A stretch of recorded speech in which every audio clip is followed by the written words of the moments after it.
for Tundra to win a fight is just to have vision of their opponent so they can get the jump, like jump someone like the Doom. So, like, OG's draft never really goes high ground unless they just win a team fight. Well, speaking of OG, they've got incredible vision to take a fight down bottom, and they're going to start before Tundra gets set up. So once again, Soxy will be caught out without the boys behind him. They're going to turn to Skeeter as well. Doesn't want to activate the BKB just yet, so instead we'll use the Stone Gaze to be a bit of a deterrent to push OG away. Nope. These pickoffs, wherever they go. Ezium's out of mana mid. He's going to need some help. And they don't have Doom. He's got Doom the can't beat out. ages. The boy's going to come pretty fast. He might die a second time. This time, though, of course, he's going to be able to have some spells to look to utilize to jump over the top of the flop. Control. They're going to be able to secure the kill. MC, though. Maybe not. In there at the last second. He tries to TP up, but he won't make it. And now Tiger jumped in as well, but he's just buried his aura grave. So OG, you had the big advantage, and they've just thrown it away now. 9. He's caught out Kid Track, but they won't be able to hold the Weaver into place, so at least he will escape. But this is a 90-second window without the Timber.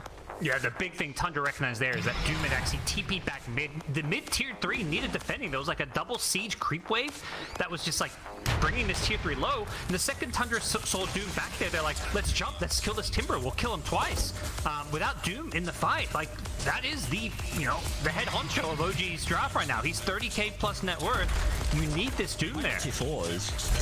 There's no, they know there's no buyback on Timber because of the last fight. It was essentially a dieback. Does look like they're going to back off for now and not force the issue with maybe the techies respawning. They're also having their creep wave mid get cut by some illusions, but either way, 2 lanes of rack. So they've lost, like, you know, that was obviously they won that fight, but prior to that, they lost the Roche fight. They'd lost a couple of team fights where Doom was going out in DK, but they suddenly find themselves like a 2 racks advantage is pretty significant with the pressure to the creep waves.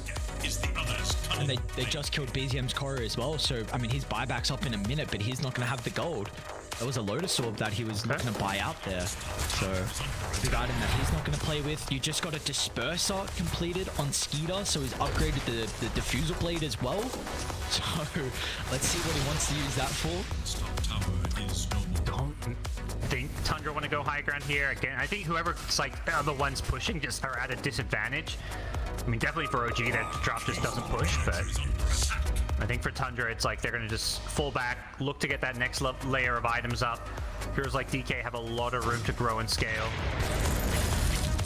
And just play around, maybe finding that next big pickoff, but OG themselves about to hit level 25 on their Doom. And, you know, I think they're going to probably feel like they just kind of screwed things up a bit there with Doom kind of splitting away from the team and then BZM sticking around to get caught out. At least 2 of the initiating heroes on OG, they have ninja gear on Uragi and MC, so kind of got pretty lucky with the pool of items they could have decided for. Yep. Maybe potentially help out with some of their initiation.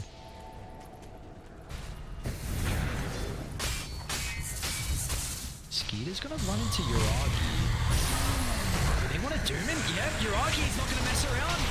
Skeeter needs some assistance. The boys are going to start to TP in towards the teacher tower, but his mana's getting evaporated. Skeeter, once it's gone, the health pool will soon follow. They're going to be able to get some separation thanks to the 4 staffs and Tundra. They'll keep him alive. Wow. Beautifully done, just at the nick of time. Whew. Narrow escape. That would have been huge for this game. Even though Medusa has buyback there, just forcing it out or putting yourself in a position where you bring down the Medusa and can maybe, you know, take Roshan if it's a quick respawn would be massive for OG's game, but they just didn't quite have the damage and the saves from Tundra. The end shield, the 4 staffs just proving to be just enough to get Medusa out of there.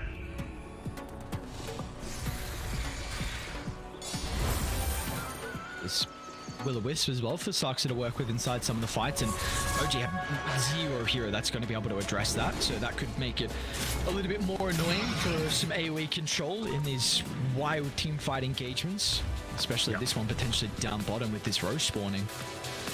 Yeah, and none of the heroes having like BKBs and stuff too, so it's, you know, you don't really want to build BKB into like, you know, Medusa and Beastmaster. It's like a lot of right click damage. CMC. But yeah, here we go.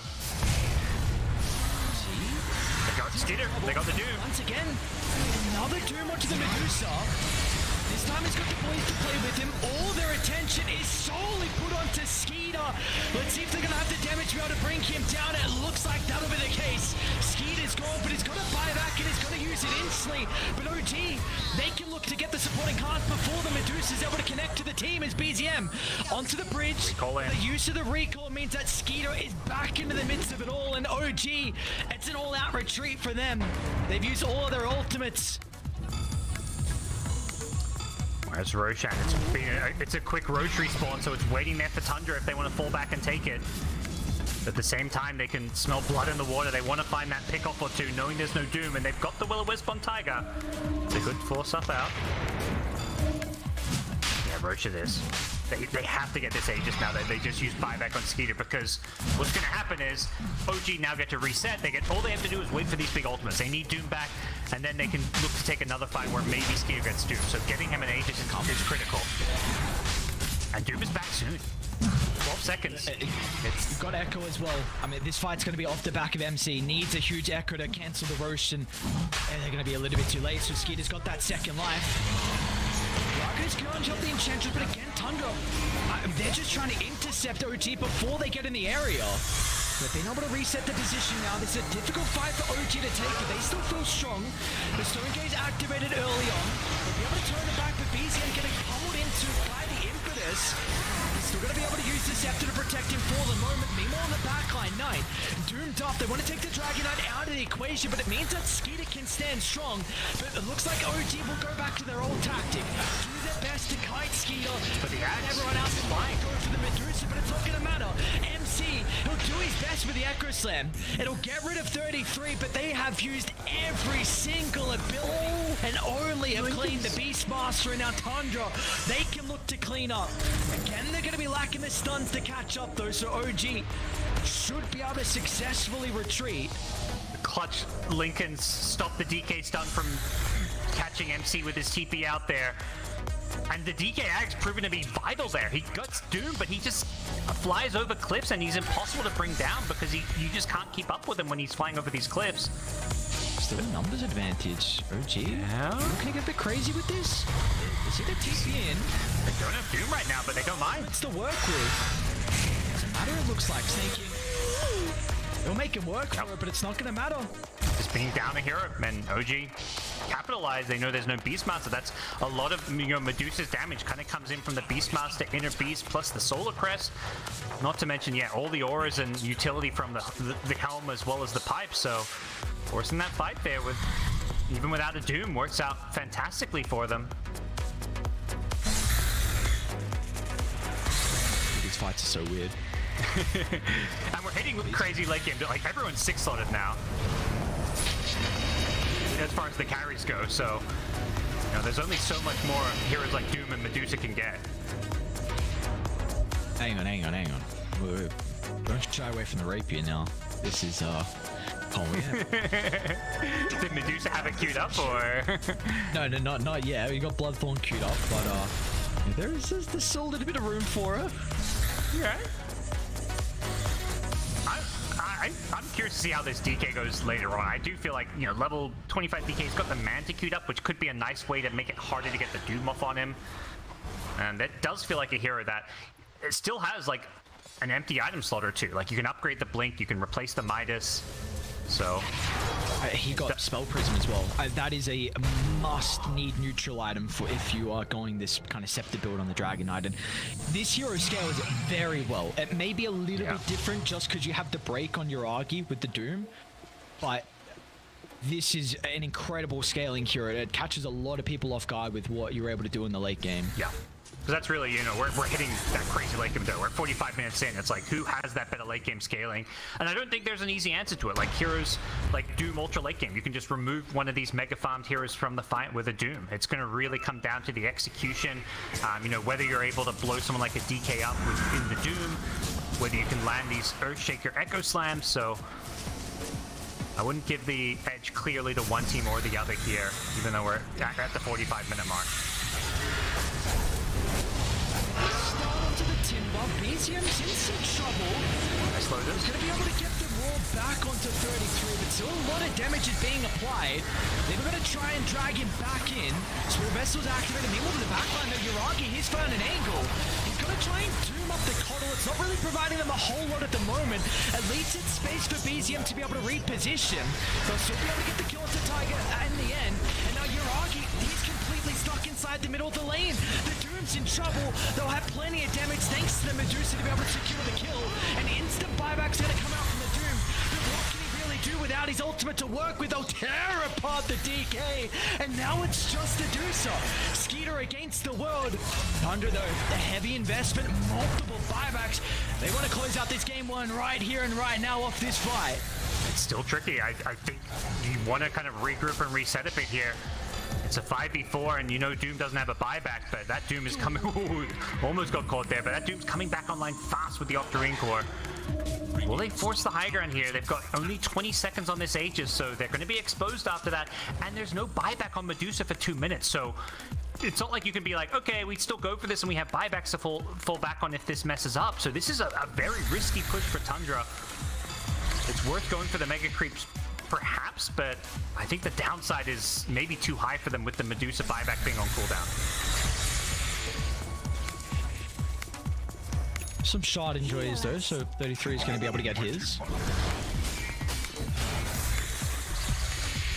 It's definitely still nice. 10-second reduction in the Hawk, so extra vision. But onwards we go. No Aegis now, like you said, no higher gun. But what were the buybacks, the big ones they got? So, I mean, Tundra used 3 actually for that, so that's a big win nonetheless. That's DK, Beastmaster, and Coddle down, and just for OG, it was the Doom's buyback that was expended. So overall, an incredible fight from OG. Yeah, and they were the ones fighting into the Aegis, so you know that was a clear victory for OG. And now this game breaks wide open. With all these heroes not having buyback, it means if you somehow win a fight, you could just win the game off of that. He's actually going to jump in aggressively. You're on. Oh no. Activate the Doom. Now the Ignis, it's proving to be a bit of an issue. They've got the break and Skeeter with the damage. They'll pump away the life. And he's the one that brought back prior. They don't have Yuragi now for the potential last fight as MC. He's caught out as well with the buyback still lacking from OG. And just one misstep is all they needed. And Tundra can walk it down now. And a big misstep it was, blinking in aggressively. Like you expect him, okay, he's blinking, he's gonna like BKB. He hasn't gone for the BKB, he's gone for all these other big late game scaling items, but that's where the keeper of the...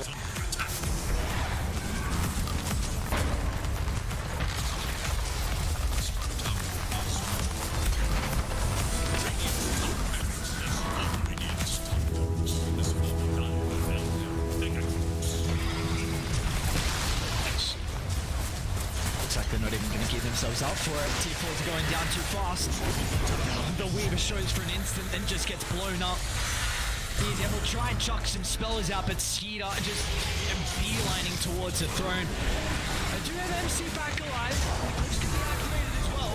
They'll try and drop the Echo Slam and use everything onto Skeeter, but it is just a last-ditch attempt that in the end will not work out for them. The heroes will crumble. And it took them a while for Tundra, but this Musa lineup will prevail. What a game. That was so back and forth, neck and neck until the end where Tundra won that one big fight and things with a pretty big gold lead, but just an absolute bloodbath of a game, really delivering there. It felt like OG weren't going to have answers for Medusa, but the way they itemized into all these halberds, prioritized the supporting cast, like there were multiple fights in the mid game where they just jumped.